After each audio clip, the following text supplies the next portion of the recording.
Okay, stop scrolling for a second.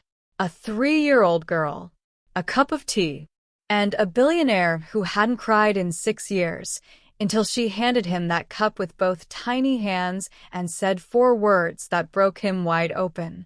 Stay with me. This gets unbelievable. Welcome back, friends. Before we start, tell me in the comments where you're watching from today. This is one of those stories that stays with you. Let's begin. Daniel Whitmore was 41 years old, worth more money than he could spend in 3 lifetimes, and completely alone. His house in Connecticut had 22 rooms, and only one person living in most of them, him.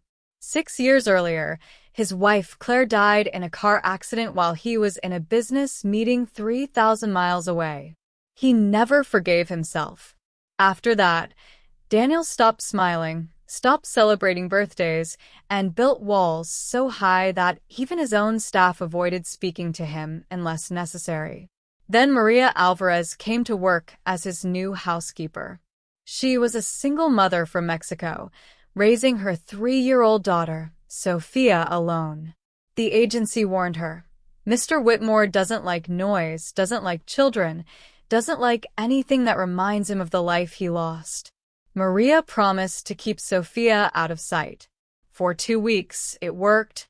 Then, on a rainy afternoon, Sophia wandered into the east sitting room, pressed her small hands against the big bay window, and turned around to find Daniel sitting there, watching her. "Hi," she said, with no fear at all. "I like your window." Something in Daniel's chest, something buried for 6 years, cracked open. He should have sent her away. Instead, he let her stay. Over the following weeks, Sophia became a quiet, curious shadow in Daniel's enormous house. She'd knock on his office door with crayon drawings. She'd ask him why he never smiled. She'd tell him the house echoed too much when he was alone in it. Slowly, without either of them noticing, Daniel began coming home earlier. He began eating dinner at the table instead of at his desk. He began, for the first time in 6 years, laughing. Then came the twist nobody saw coming. One evening, Sophia carried a small teacup into Daniel's study. Once she'd filled herself in the kitchen, spilling half of it on the way. She set it down in front of him with both hands. So proud, she was shaking. "I made this tea just for you, sir," she whispered. Daniel stared at the cup, then at her, and for the first time since Claire's funeral, he cried, not from grief this time, but from something he'd forgotten existed. Being needed by someone who wanted nothing from him except his presence. That's when Maria walked in and saw her employer, one of the most powerful men in the country, sobbing over a cup of lukewarm tea made by a coffee. "Mr. Whitmore, I'm so sorry.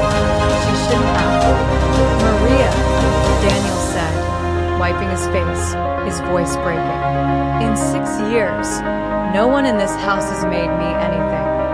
No one has wanted to." What Maria didn't know, what nobody knew yet, was that Daniel had spent that same week quietly speaking with his lawyers. Not about business, about something else entirely. 3 weeks later, Maria was called into his office, certain she was being let go for letting Sophia roam too freely. Instead, Daniel slid a folder across the desk. Inside was a full college trust fund for Sophia, a permanent position for Maria with triple her salary, and a smaller house on the property, just for the two of them, private, safe things. "She didn't just make me tea that day," Daniel said quietly. "She made me remember I was still alive." Maria cried. Sophia, standing beside her mother, simply climbed into Daniel's lap like she'd done it 100 times before and asked, "Can I make you tea every day?" Daniel laughed, really laughed, for the first time in 6 years. Friends, this story reminds us of something we forget too easily. Sometimes healing doesn't come from money or success or anything we can buy. Sometimes it comes from the smallest hands, offering the simplest gift at exactly the moment we need it most. If this story touched your heart, hit that like button, Subscribe for more stories like this one, and share it with someone who needs a reminder today that they matter. Thank you for watching, and I'll see you in the next story.